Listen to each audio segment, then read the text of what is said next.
से उधमपुर के बसंतगढ़ में सुरक्षा बलों और पुलिस का सर्च ऑपरेशन दूसरे दिन भी जारी है। सेना को इलाके में संदिग्ध गतिविधि की सूचना मिलने के बाद पुलिस और सुरक्षा बलों द्वारा तलाशी अभियान चलाया जा रहा है।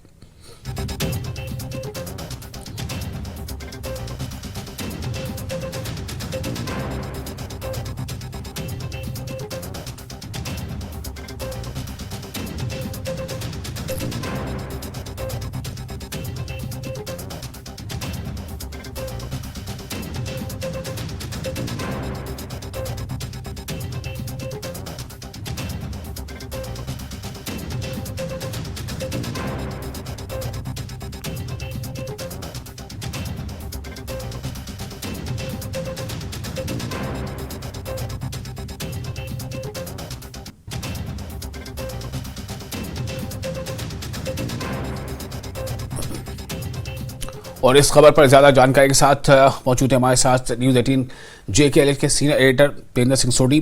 सोडी जी, ये जो ऑपरेशन चल रहा है, तलाशी अभियान जारी है, इसे कितना संजीदगी से लिया जा रहा है? चूंकि बसंतगढ़ में जो सुरक्षा बलों और पुलिस का ऑपरेशन है, इस पे कितनी संख्या में वो संदिग्ध हो सकते हैं जिनकी तलाश जारी है? देखिए विशाल, कोई भी अगर आतंकवादी एंटी आतंकवादी अभियान चलता है तो वो संजीदगी से ही लिया जाता है। वहाँ पर हर कोई भी अगर इनपुट आता है सुरक्षा बलों के पास कि आतंकवादी कहीं छुपे हुए हैं तो उसे संजीदगी से ही लिया जाता है। रही बात इस बसंतगढ़ उधमपुर में जो अभी ऑपरेशन चल रहा है, पिछले 14 घंटे से ये ऑपरेशन जो है ये चल रहा है। कल लगभग दोपहर के बाद सुरक्षा बलों को जानकारी मिली थी कि जैश ए मोहम्मद के 2 ग्रुप में 4 से 5 आतंकवादी बसंतगढ़ के इलाके में देखे गए हैं। उसके बाद कॉर्डन एंड सर्च ऑपरेशन जो लॉन्च किया गया, रह के कुछ देर तक गोलाबारी भी हुई। वहां पर आतंकवादियों और सुरक्षा बलों के बीच में जो गोलियों का तबादला है वो भी कुछ देर हुआ, लेकिन उसके बाद ऐसा ही माना जा रहा है क्योंकि ये जो इलाका है काफी जंगल, घने जंगल है यहाँ पर, तो कहीं ना कहीं ये लग रहा है कि आतंकवादी उस घने जंगल का फायदा उठा के कहीं अपनी लोकेशन चेंज करने में कामयाब हो गए हैं। हालांकि वो भाग गए हैं उस इलाके से, ये कहना कबल वक्त होगा, लेकिन क्योंकि पिछले लगभग 12-13 घंटे से वहां पर कोई फायरिंग का तबादला नहीं हुआ है, लेकिन पूरे इलाके को मुहासरे में ले लिया है। कल शाम से ही एडिशनल फोर्सेस जो हैं, आर्मी की, SOG, जम्मू कश्मीर पुलिस की जो अतिरिक्त टुकड़ियां हैं वो उस इलाके में भेज दी गई हैं ताकि ये जो आतंकवादी हैं ये इस इलाके से भागने में कामयाब ना हो। देखिए विशाल, अगर आपको याद होगा 28 अप्रैल को यहाँ पर एक आतंकवादी हमला हुआ था जिसमें एक विलेज डिफेंस ग्रुप का शख्स जो है उसे आतंकवादियों ने मार दिया था। उसके बाद से ही इस इलाके में जो उधमपुर कठुआ वाली बेल्ट है वहां पर कई आतंकवादी हमले हुए हैं, साथ में डोडा में कई आतंकवादी हमले हुए हैं। तो माना ये जा रहा है कि ये जो फ्रेशली इन्फिल्ट्रेटेड आतंकवादी हैं जो कहीं ना कहीं इंटरनेशनल बॉर्डर जो जम्मू सांबा का इलाका है, जम्मू सांबा कठुआ का जो इलाका है, अंतर्राष्ट्रीय सीमा जहां पर बॉर्डर सिक्योरिटी फोर्स जिसकी रखवाली करती है, वहां से कहीं ना कहीं ये घुसपैठ हुई है इन आतंकवादियों की। क्योंकि जो अंदाजा ये लगाया जा रहा है कि लगभग 50 से 100 के बीच में जो कामयाब घुसपैठ हुई है, ये अभी एग्जैक्ट फिगर नहीं है, लेकिन अलग अलग सिक्योरिटी एजेंसीज के इनपुट्स हैं, तो वो आतंकी इस एरिया में सक्रिय हैं। और ये जो आतंकवादी हैं इन्हें टास्क दिया गया है कि जो अभी असेंबली इलेक्शंस अनाउंस की जाएंगी जम्मू कश्मीर में, उसे डिसरप्ट करके एक ग्लोबल कम्युनिटी में ये एक मैसेज दिया जाए कि जम्मू कश्मीर में जो हालात हैं वो अभी सही नहीं है।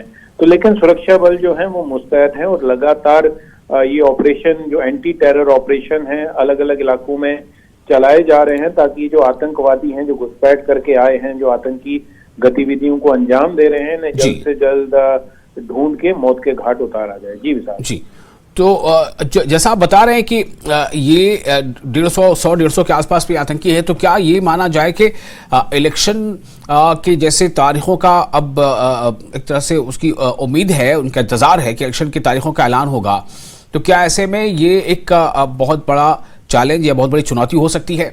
देखिए विशाल, बिल्कुल सही कहा आपने। एक भी आतंकवादी का जो प्रेजेंस है वो एक चैलेंज पोज करता है सिक्योरिटी फोर्सेस के लिए। और जो ये ग्रुप जो माना जा रहा है, जो इन्फिल्ट्रेट किया है, जिसमें मोस्टली जो हैं पाकिस्तानी फॉरेन टेररिस्ट हैं जो पाकिस्तान में ट्रेंड हुए हैं। यहाँ तक ये कयास भी लगाया जा रहा है कि जो स्पेशल फोर्सेस हैं पाकिस्तान की, उसके कुछ फॉर्मर कमांडोज भी हो सकते हैं। अभी आपने देखा रिसेंटली एक बॉर्डर एक्शन टीम ने अटैक करने की कोशिश की थी कुपवाड़ा में, लेकिन उसे विफल कर दिया गया। तो माना ये जा रहा है कि ये जो आतंकी हैं ये हाईली ट्रेंड हैं, इनके पास काफी भारी मात्रा में हथियार है और इसीलिए ये इस तरह के एनकाउंटर्स या ऑपरेशंस में बच निकलते हैं। हमने कश्मीर घाटी में देखा कि वहां पर जो आतंकी थे, लोकल आतंकी थे, जिन्हें ज्यादा ट्रेनिंग नहीं मिली थी, तो वो अगर कहीं पर सुरक्षा बलों का ऑपरेशन होता था वो आतंकी मारे जाते थे। लेकिन ये जो ग्रुप जम्मू रीजन में स्पेशली पुंछ, राजौरी, डोडा, किश्तवाड़, उधमपुर, कठुआ इलाके में जो आतंकवादी गुट सक्रिय हैं, वो ऐसा लग रहा है कि हाईली ट्रेंड हैं, क्योंकि अभी तक पिछले कई आतंकवादी हमलों के बावजूद भी सुरक्षा बलों को कोई बड़ी कामयाबी इन आतंकवादियों को मार गिराने में नहीं मिली है। तो इसीलिए जैसे आपने ये कहा कि क्या ये चैलेंज है, हाँ बिल्कुल ये एक बहुत बड़ा चैलेंज है सिक्योरिटी फोर्सेस के लिए। और यही वजह थी, अगर आपको याद होगा कुछ दिन पहले जो बीएसएफ के डायरेक्टर जनरल थे और भी कई आला अधिकारियों को शंट आउट किया गया, क्योंकि कहीं ना कहीं बीएसएफ द्वारा गलत रिपोर्टिंग की गई। आतंकवादियों की इन्फिल्ट्रेशन तो होती रही, लेकिन जो आंकड़े गृह मंत्रालय को बताए गए वो कहीं ना कहीं गलत थे। तो इसलिए एक गलत रिपोर्टिंग की गई, होम मिनिस्ट्री को अंधेरे में रखा गया।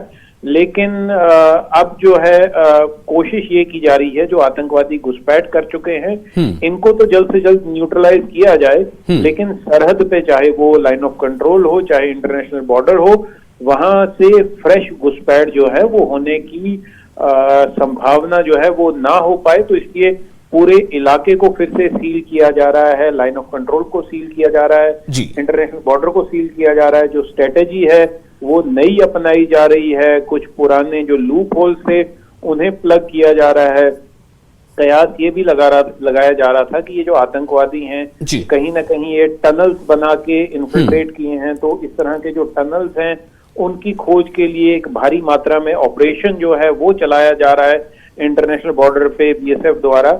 लेकिन देखिए, आप एक एक इंच को सिक्योर करना ह्यूमनली पॉसिबल नहीं है, चाहे वो इंटरनेशनल बॉर्डर हो, चाहे वो लाइन ऑफ कंट्रोल हो। कहीं ना कहीं से ये चूहे बिल्ली का जो खेल है वो चलता रहता है लाइन ऑफ कंट्रोल पे। कभी इसमें एक साइड का पलड़ा भारी होता है, कभी दूसरे का। लेकिन हमारे जो सुरक्षा बल हैं उनका हमेशा से कोशिश ये रहती है कि जो भी आतंकवादी घुसपैठ करने की कोशिश करे उसे 6 इंच जमीन के नीचे दफना दिया जाए। जी बहुत शुक्रिया आपका तमाम